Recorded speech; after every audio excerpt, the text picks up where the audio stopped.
Wheatstone सेतु, Wheatstone bridge क्या है, इसी को हम आज डिस्कस करेंगे। इंपॉर्टेंट टॉपिक है, बोर्ड परीक्षा में बार बार पूछा जाता है। प्रूफ करने के लिए इसकी कंडीशन को पूछा जाता है। इसी कंडीशन को हम किरचॉफ के नियम की सहायता से भी प्रूफ कर सकते हैं, वो भी पूछा जाता है। और पोटेंशियल डिफरेंस की सहायता से भी आप इसको प्रूफ कर सकते हो। तो अगर आप इस वीडियो को अंत तक देखेंगे तो ये आपके बहुत काम का है। तो पहले जानिए कि विटस्टोन सेतु है क्या और इसको सेतु क्यों कहते हैं, ये भी बताएंगे। इंग्लैंड के वैज्ञानिक रहे चार्ल्स विटस्टोन। उन्होंने प्रतिरोधों की एक ऐसी व्यवस्था का आविष्कार किया जिसकी सहायता से किसी चालक तार का जो अज्ञात प्रतिरोध है, अननोन रेजिस्टेंस है, उसको ज्ञात किया जा सकता है। यानी प्रतिरोधों की एक ऐसी व्यवस्था दिया जिसकी सहायता से अननोन रेजिस्टेंस को ज्ञात किया जा सकता है। उन्होंने 4 प्रतिरोध लिए, 4 रेजिस्टेंस। उन सभी चारों प्रतिरोधों को समांतर चतुर्भुज की 4 भुजाओं के रूप में जोड़ा। उन 4 रेजिस्टेंस में एक रेजिस्टेंस वो था जिसकी वैल्यू हमें मालूम करनी थी, और एक रेजिस्टेंस वो था जिसकी वैल्यू हमें मालूम थी। जिसकी वैल्यू मालूम करनी थी उसको कहा गया अज्ञात प्रतिरोध, अननोन रेजिस्टेंस, और जिसकी वैल्यू हमें मालूम थी उसको कहा गया नॉन रेजिस्टेंस, ज्ञात प्रतिरोध। 2 रेजिस्टेंस और लिए उन्होंने, और जिनका हमें केवल रेशियो मालूम रहेगा, अनुपात मालूम रहेगा तो काम हो जाएगा। तो व्यवस्था कैसी थी पहले ये देखिए। उन्होंने ABCD ये समांतर चतुर्भुज के रूप में 4 रेजिस्टेंस को जोड़ा। कौन कौन सा रेजिस्टेंस? AB भुजा में P रेजिस्टेंस लगाया, P प्रतिरोध। BC भुजा में Q रेजिस्टेंस लगाया। AD भुजा में R रेजिस्टेंस लगाया, R। और CD भुजा में S रेजिस्टेंस लगाया। ये जो यस है ये वही रेजिस्टेंस है जिसकी वैल्यू हमें मालूम करनी है। आर वो रेजिस्टेंस है जिसकी वैल्यू हमें मालूम है। पी और क्यू ये वो रेजिस्टेंस है जिनका रेशियो हमें मालूम होना चाहिए, पी बाई क्यू या क्यू बाई पी। तो हम इस यस जो अननोन रेजिस्टेंस है इसकी वैल्यू को हम निकाल सकते हैं। तो कैसे इसको उन्होंने निकाला वो हम थोड़ा सा देखें। अब इसको ब्रिज क्यों कहते हैं बाद में बताएंगे। अब उन्होंने क्या किया, इसके 2 डायगोनल है, 2 विकर्ण है, AC और BD। उन्होंने क्या किया, A और C से सेल को एक कुंजी K1 की सहायता से जोड़ दिया। B और D विकर्ण में डायगोनल में एक गैल्वेनोमीटर कुंजी K2 की सहायता से जोड़ दिया। और उसके बाद आप जानते हो जब सेल है तो सेल से क्या होगी, धारा बहेगी। तो सेल से जब धारा बही तो गैल्वेनोमीटर में क्या आएगा, धारामापी में विक्षेप आएगा। उन्होंने कहा कि जब इस धारामापी में BD भुजा में कोई करंट नहीं फ्लो हो रही है, यानी इस गैल्वेनोमीटर में कोई विक्षेप नहीं है, तो उस केस में आप कहोगे कि ये सेतु जो है, ये ब्रिज जो है बैलेंस्ड है, सेतु संतुलन की अवस्था में है। तो आप कहोगे सेतु संतुलन की अवस्था में। संतुलन की अवस्था में इसका अर्थ क्या हुआ, इसका अर्थ हुआ कि गैल्वेनोमीटर में कोई धारा नहीं, इसमें कोई करंट नहीं फ्लो हो रही, यानी IG बराबर 0। उन्होंने कहा जब इसमें कोई करंट नहीं है तब होगा P by Q equal to R by S। यही प्रूफ करना है। लेकिन ये कब होगा, जब इस विकर्ण वाली भुजा में कोई करंट फ्लो नहीं हो रही है। तो आपको पूछता है कि सिद्ध कीजिए विटस्टोन सेतु जब संतुलन की स्थिति में है, बैलेंस्ड है, तब P by Q equal to R by S. तो अगर ये P बाई क्यू आपको मालूम हो, ये R मालूम हो, यानी ये अनुपात मालूम हो, और ये नॉन रेजिस्टेंस मालूम हो, कि ये अननोन रेजिस्टेंस यस को आप क्या कर सकते हो, ज्ञात कर सकते हो। तो अब कैसे इस कंडीशन को प्रूफ किया जाए, इसके लिए 2 तरीके हैं। एक तरीका है किरचॉफ के नियम का। अब इस P और Q को रेशियो आर्म कहते हैं, अनुपाती भुजाएं। इसको R को नॉन रेजिस्टेंस है तो ज्ञात भुजा, ये यस अननोन है तो अननोन रेजिस्टेंस है तो अज्ञात भुजा है। तो हम पहले किरचॉफ के नियम से इसको प्रूफ करेंगे। प्रथम विधि, किरचॉफ का 2 नियम है परिपथ संबंधी। एक को हम कहते हैं संधि का नियम, जो धारा के करंट के विषय में बताता है। दूसरा है लूप का नियम, वोल्टेज के विषय में, यानी सेल जो लगा है उसके विषय में बताता है। तो मेनली हम यहाँ पर दूसरा नियम इस्तेमाल करेंगे, लूप वाला नियम। तो देखिए कैसे इस्तेमाल करते हैं। पहले ये देखिए कि ये सेल है, सेल को हमने ए और सी से कनेक्ट कर दिया। तो आप जानते हो जब सेल किसी परिपथ से जुड़ जाएगी उससे करंट फ्लो होगी, करंट किधर चलेगी, इस माइनस से इधर प्लस, प्लस से निकलेगी। तो प्लस से मान लीजिए ये करंट यहाँ निकल रही है, उस करंट की वैल्यू है आई। ये करंट यहाँ ए पॉइंट पर पहुंचेगी, तो ए पॉइंट पर इसको दो रास्ते मिल जाएंगे, एक पी रेजिस्टेंस वाला, दूसरा आर रेजिस्टेंस वाला। तो ये मान लीजिए पी की तरफ जो जा रही करंट उसकी वैल्यू को हम करें I1 है, यानी आई में से I1 पी की तरफ गई। तो जो बची वैल्यू मान लीजिए वो I2 है, तो ये I2 आर की तरफ गई, यानी आई यहाँ पर संधि का नियम ए पर लगाएंगे तो आई बराबर I1 प्लस I2 हो जाएगा। हमें उससे बहुत विशेष मतलब नहीं है, हम करें I1 करंट पी में जा रही है और I2 करंट किधर जा रही है, आर में, यहां से आई निकली। जब ये I1 करंट यहां बी पर पहुंचेगी तो आप देख रहे हो दो रास्ते हो गए, एक गैल्वेनोमीटर वाला रास्ता है जहां पर आप धारा मापी लगाए हो, दूसरा एक क्यू रेजिस्टेंस वाला रास्ता है। ये कंडीशन कब सेटिस्फाई होगी, जब इस गैल्वेनोमीटर में कोई करंट नहीं हो। इसका अर्थ हुआ कि ये I1 यहाँ बी पर यहां न जाके इधर आ जाएगी, I1 इधर आ जाएगी। जब इसमें कोई करंट नहीं है तभी P बाई क्यू बराबर आर बाई एस है, जब इसमें कोई करंट है तब ये कंडीशन नहीं है। और ये कंडीशन हमें प्रूफ करना है कि जब करंट नहीं है, संतुलन की स्थिति है, बैलेंस है, तब P by Q equal to R by S. तो हमने कहा कि I1 इसमें न जाके इधर चलिए क्योंकि इसमें कोई धारा नहीं है, नल है, इसका डिफ्लेक्शन नल है।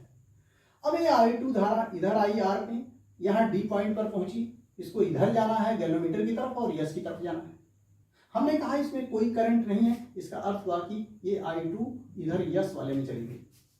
फिर ये I2 सी पर पहुंची, I1 सी पर पहुंची और ये दोनों मिलके आई हो गया और ये सेल में आ गई था। तो ये आपका करंट का रिप्रेजेंटेशन, करंट कैसे फ्लो हो रही है। ध्यान दीजिए हमने कहा गैल्वेनोमीटर में जब कोई करंट नहीं है तब कहा जाएगा सेतु क्या है, बैलेंस्ड है, और उस केस में P by Q equal to R by S. जब इसमें करंट जाएगी तब ये कंडीशन सेटिस्फाई नहीं होगी। तो जब ये कंडीशन सेटिस्फाई हो रही है IG बराबर 0, इसका मतलब ये कंडीशन हमें प्रूव करना है। तो किरचॉफ का नियम लगाएंगे, दूसरा नियम, लूप वाला नियम। अगर आपको याद होगा लूप वाला नियम तो ये होता है कि हम कोई क्लोज्ड लूप लेते हैं परिपथ में, सर्किट में, और उस क्लोज्ड लूप में जितनी सेल लगी हैं सभी सेल का विद्युत वाहक बल यानी EMF जोड़ देते हैं। तो समेशन E ये उस लूप में बराबर उस लूप में जितने रेजिस्टेंस है उसमें जो करंट फ्लो हो रही है उसका मल्टीप्लिकेशन लेते हैं, यानी current multiplied by resistance, current multiplied by resistance. तो जिस रेजिस्टेंस में जो करंट फ्लो हो रही है उसका मल्टीप्लिकेशन लेते हैं और सबको क्या कर देते हैं, करंट और रेजिस्टेंस के मल्टीप्लिकेशन को जोड़ देते हैं। ध्यान दीजिए बीजगणितीय जोड़ है, अलजेब्राइक सम है, यानी प्लस और माइनस लेते हैं, उसके लिए नियम है। तो यहां पर हम मेनली PQRS को लेना है, इसका मतलब है इससे हमसे कोई मतलब हम ध्यान नहीं देंगे। हम दो लूप लेंगे, कौन कौन सा लूप, एक ठो लूप ये पहला वाला लूप, एक लूप ये बंद लूप। तो इसमें किरचॉफ का नियम दूसरा लगाएंगे और इसमें किरचॉफ का नियम दूसरा लगाएंगे और इसी से प्रूफ कर लेंगे। तो पहले लूप 1 में, लूप 1 का क्या नाम है, लूप ABDA में, लूप ABDA में कौन सा नियम लगाएंगे, किरचॉफ का दूसरा नियम, लूप वाला नियम, यही summation E equal to summation IR।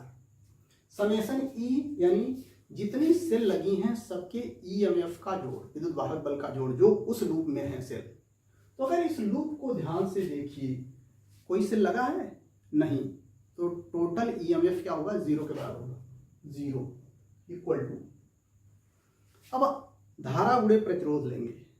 लेकिन ध्यान दीजिए इस नियम को लगाने के लिए, लगाने से पहले हम एक चीज लेते हैं, एक चीज एज्यूम करते हैं, एक तरीका वो ये है कि हम ये मानते हैं कि इसमें क्लॉकवाइज चलेंगे या एंटी क्लॉकवाइज।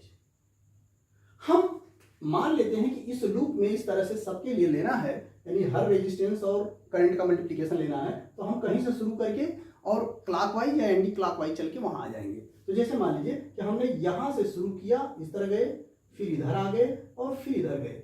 ये हमने कहा कि हम क्लॉकवाइज जा रहे हैं, क्लॉकवाइज शुरू किया, ये क्लॉकवाइज चल रहे, इस तरह जाके फिर इधर आया, फिर इधर चले, ये क्लॉकवाइज हमने शुरू किया जाना।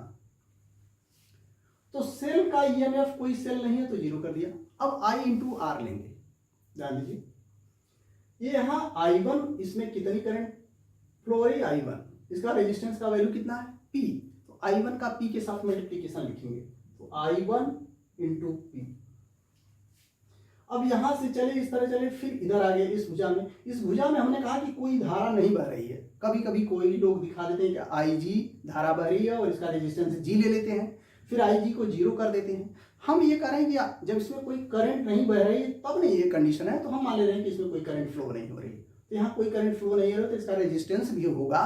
तो अगर करंट 0 है तो 0 इंटू रेजिस्टेंस 0 आ जाएगा, तो हम इसको नहीं लेंगे। फिर वहां से यहाँ आएंगे और इधर की तरफ चलेंगे, तो यहाँ पर धारा I2 है और रेजिस्टेंस कितना है R है, तो हम लिख लेंगे I2 इंटू R। अब हम प्लस लेंगे कि माइनस लेंगे ये जानना है। तो नियम ये है कि जब हम करंट की तरफ, करंट की डायरेक्शन में चलते हैं तो धारा और रेजिस्टेंस का मल्टीप्लिकेशन, यानी करंट और रेजिस्टेंस का मल्टीप्लिकेशन प्लस लेते हैं, ध्यान दीजिए धारा की दिशा में।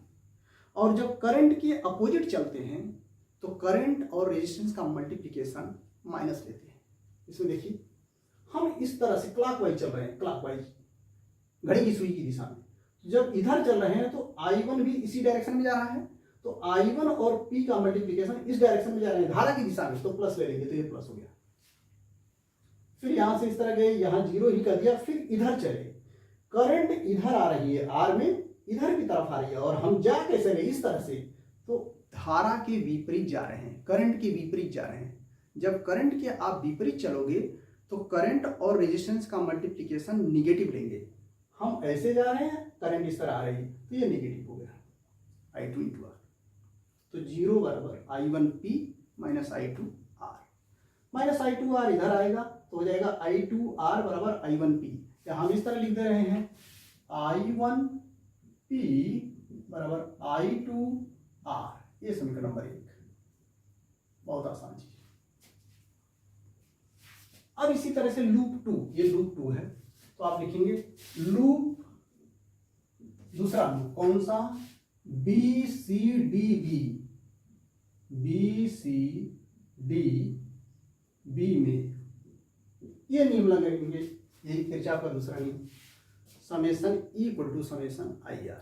लेकिन लगाने से पहले हम क्या करेंगे, डायरेक्शन चूज करेंगे कि क्लॉकवाइज चलेंगे कि एंटी क्लॉकवाइज। चाहे एंटी क्लॉकवाइज चलो चाहे क्लॉकवाइज, कोई जरूरी नहीं। जैसे यहाँ क्लॉकवाइज चला तो यहाँ एंटी क्लॉकवाइज चल सकते हो, या क्लॉकवाइज ही चल सकते हो। हम आपको दिखा रहे हैं कि एंटी क्लॉकवाइज चल रहे हैं, हम घड़ी की सुई की विपरीत दिशा में इस तरह चल के इस तरह गए, फिर वापस इस तरह आके ये हो गया। हम कैसे चल रहे हैं, एंटी क्लॉकवाइज, एंटी क्लॉकवाइज। ये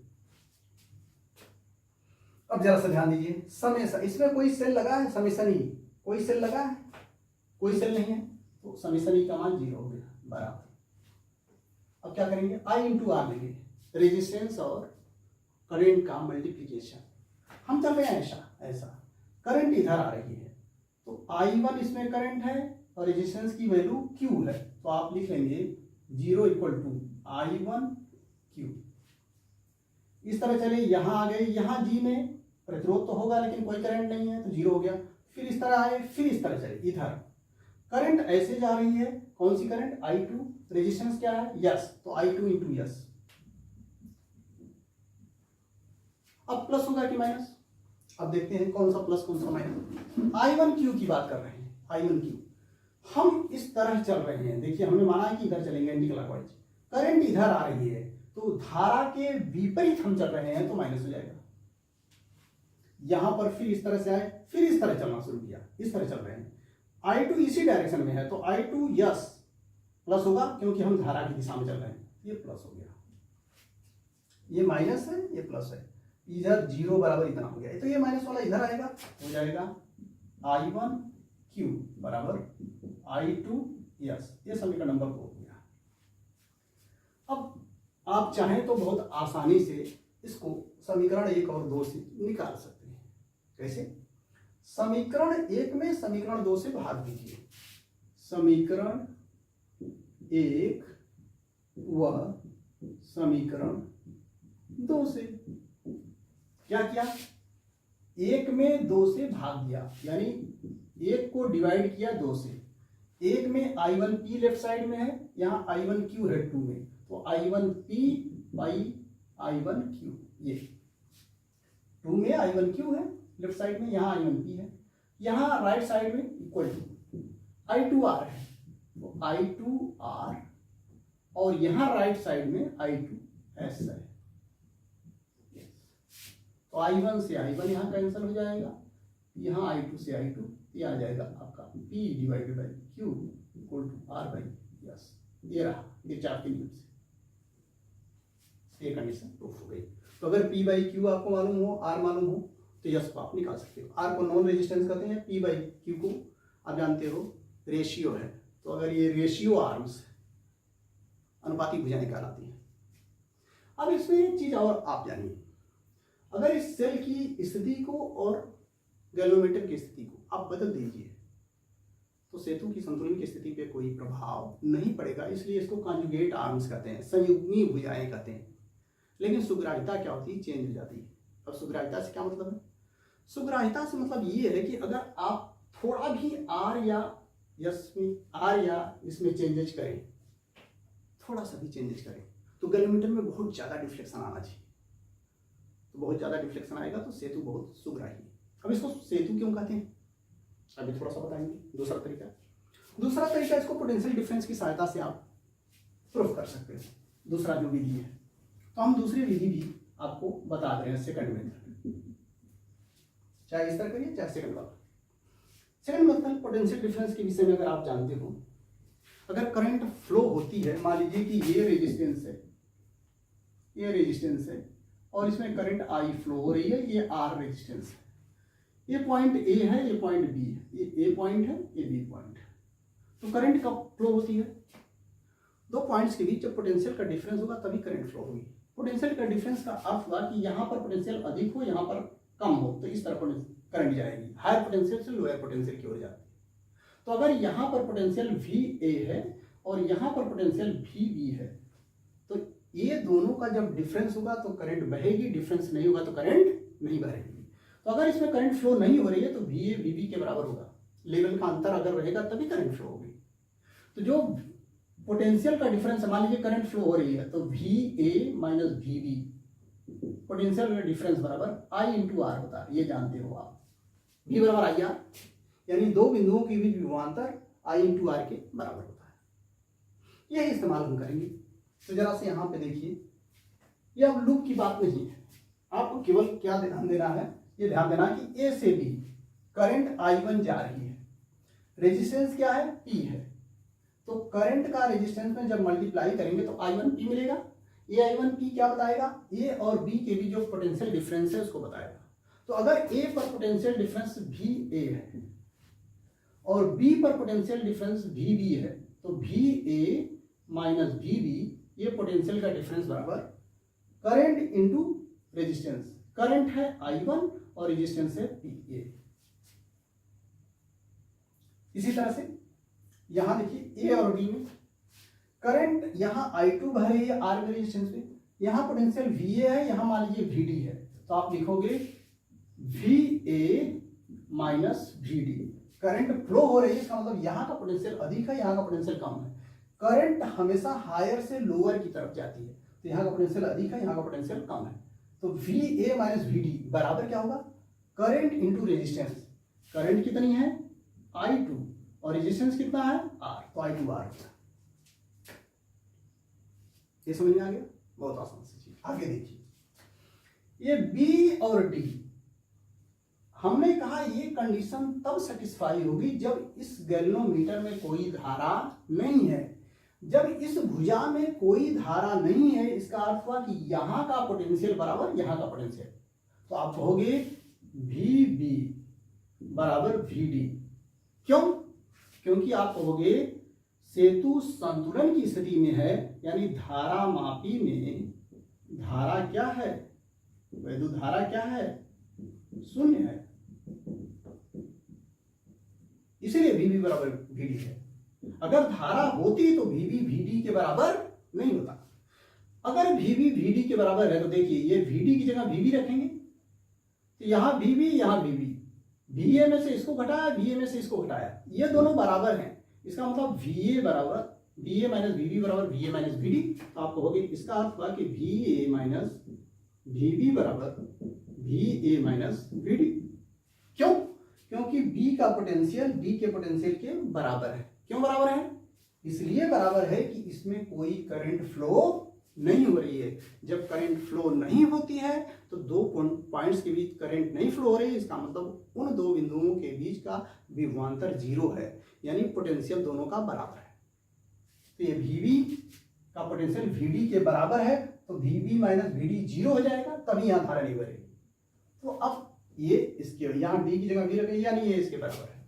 तो ये I1P के बराबर है, तो I1P बराबर ये किसके बराबर है? I2R के, तो ये I2R हो गया। ये समीकरण नंबर 1 हो गया। इसी तरह से आगे चलेंगे। करंट इसमें कितनी बह रही है? I1। रेजिस्टेंस कितना है? Q। तो B से C का पोटेंशियल डिफरेंस क्या हो जाएगा?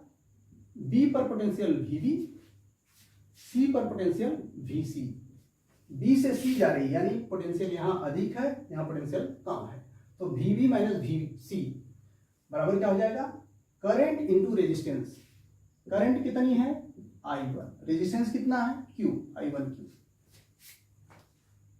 इसके लिए देखिए D और C के लिए करंट I2 D से C की तरफ जा रही है, तो यहां पर पोटेंशियल VD माइनस यहां पर पोटेंशियल VC बराबर पोटेंशियल का डिफरेंस बराबर करंट इंटू रेजिस्टेंस। करंट है I2 और रेजिस्टेंस कितना है? यस, तो I2 इंटू यस हो गया। अब फिर वही बात, ये B पर पोटेंशियल D पर पोटेंशियल के बराबर है। क्यों बराबर है? क्योंकि इसमें कोई करंट नहीं है। करंट नहीं है, इसका मतलब दोनों का पोटेंशियल बराबर है, इसलिए करंट नहीं है। तो इसका मतलब हुआ VB VD के बराबर है। ये VB बराबर क्या है? VD। तो इसका अर्थ हुआ कि ये वाला इसके बराबर हो गया। तो आप लिखोगे अर्थात VB माइनस VC बराबर VD माइनस VC। इसका अर्थ हुआ कि I1Q I2 यस के बराबर। तो आप लिखोगे I1Q बराबर I2 यस। समझ में आया कि नहीं भाई? जब VB VD के बराबर है, VB में से VC घटाया, VD में से VC घटाया, यानी VC दोनों में से घटाया, और ये इसके बराबर है, इसका मतलब ये वाला इसके बराबर है। तो जब ये इसके बराबर है, इसका मतलब ये इसके बराबर है, क्योंकि ये तो इसके बराबर है, ये इसके बराबर है। तो लिख दिया I1Q बराबर I2 यस। ये समीकरण नंबर 2। अब इसी 1 और 2 से आप देखिए, तो समीकरण 1 और 2 से, समीकरण 1 में क्या है?